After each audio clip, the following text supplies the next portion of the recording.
간병은 복을 짓는 일. 부부가 살다 보면 배우자가 병원에 입원하는 일도 생기고 간병해야 할 일도 생깁니다. 평소 사이가 좋았던 부부라면 성심껏 간호를 하지만 평소 갈등이 많았던 부부라면 간병으로 겪는 괴로움이 크기 마련입니다. 남편이 몇 년 전에 뇌경색과 암 등으로 몸이 불편해져서 병원에서 치료 중입니다. 그동안 남편이 안 좋은 모습만 많이 보여주었기 때문에 아이들을 위해서도 헤어져야 한다고 여러 번 생각했습니다.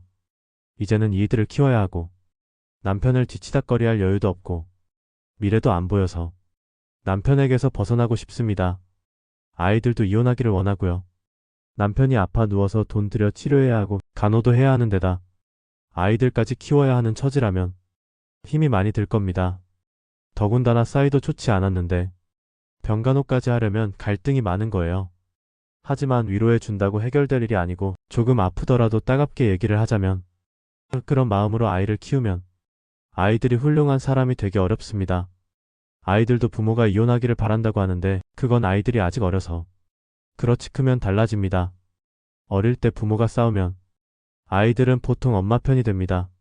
그러나 나중에 크면 아버지만 문제가 있는 게 아니라 엄마도 문제가 있다는 것을 알게 됩니다. 지금 아버지가 병석에 있고 성질도 내니까 아이들도 이렇게 살 필요가 있냐고 할 수 있지만 나중에는 엄마가 아버지를 버린 것에 대한 원망과 엄마가 자기를 키워준 고마움 사이에서 애증이 반복됩니다. 그러면 아이들의 정서가 편안할 수가 없습니다. 부부 사이가 좋지 않았다 해도 한 집에서 살았고 또 아이들 아버지니까 내가 당신을 돌보겠다는 마음을 내는 게 좋습니다. 그 사람이 짜증내도 얼마나 아프면 짜증을 내겠나. 일이 있어서 늦게 왔지만 혼자서 기다리니 얼마나 짜증이 나겠나 하면서 오히려 달래주고 위로하면 그것이 공덕이 됩니다. 이런 마음을 내는 엄마 밑에서 자란 아이들은 돈이 없어서 중고등학교만 다녔다 해도 훌륭한 사람이 됩니다. 그런데 남편을 버리고 자식들을 대학 공부시키고 유학을 시킨다 해도 그 아이의 인생은 행복해지기 어렵습니다. 혹시라도 아이들 앞에서 남편이 화를 내고 짜증을 낼 때 엄마는 아이들에게 이렇게 말하는 것이 좋습니다. 너희도 얕아봐라. 몸이 아프면 다 저렇단다. 아빠가 나쁜 게 아니라 몸이 아파서 그래. 이렇게 이야기하면 아이들이 아버지를 이해하고 엄마의 넓은 마음을 느끼면서 인성이 갖춰집니다. 이것이 아이들을 훌륭하게 키우는 진짜 교육입니다. 지금은 남편 간병을 하면서 내가 전생에 무슨 죄를 지어서 이런 신세가 되었나 하는 생각이 들지도 모릅니다. 하지만 마음을 돌이켜 성심껏 간병해서 복을 짓는 것이 나중에 자식에게 복으로 돌아온다는 것을 시간이 지나면 알게 됩니다.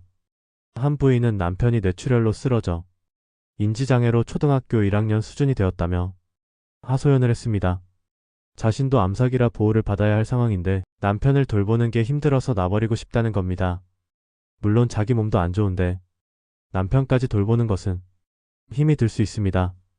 그런데 이 부인이 한 가지 모르는 게 있어요. 뭔가 보람 있는 자기가 할 수 있는 일거리가 있기 때문에 자신의 생명이 연장되고 있다는 걸 모른다는 겁니다.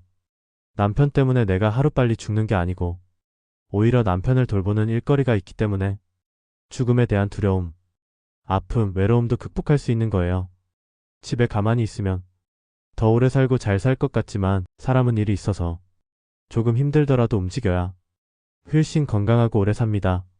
지금 암삭이기 때문에 몸 조심한다고 늘 끙끙대고 집에 혼자 있으면 더 우울해지고 죽음에 대한 두려움도 더 커지고 건강은 더 급속도로 나빠집니다. 오히려 나보다 더 아픈 사람을 도와주고 간호라도 해주면 자기 삶에 보람이 생깁니다.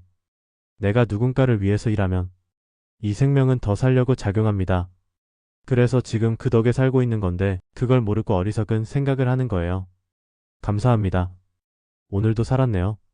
이렇게 살아있게 해주셔서 감사합니다. 제가 돌보는 역할을 할 수 있어서 감사합니다. 생명이 붙어있는 마지막 순간까지 누군가를 돌보는 그런 사람이 되겠습니다. 이렇게 좋은 마음을 내야 나중에 좋은 일이 생깁니다. 남편에 대해 전행의 야견이었나? 하는 생각은 할 필요가 없습니다. 지금 잘하면 선연이 되고 지금 나쁘게 하면 악연이 되는 거예요.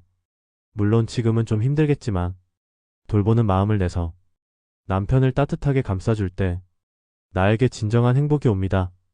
짧은 힘든 끝에 긴 행복이 옵니다. 법륜 스님 인생 수업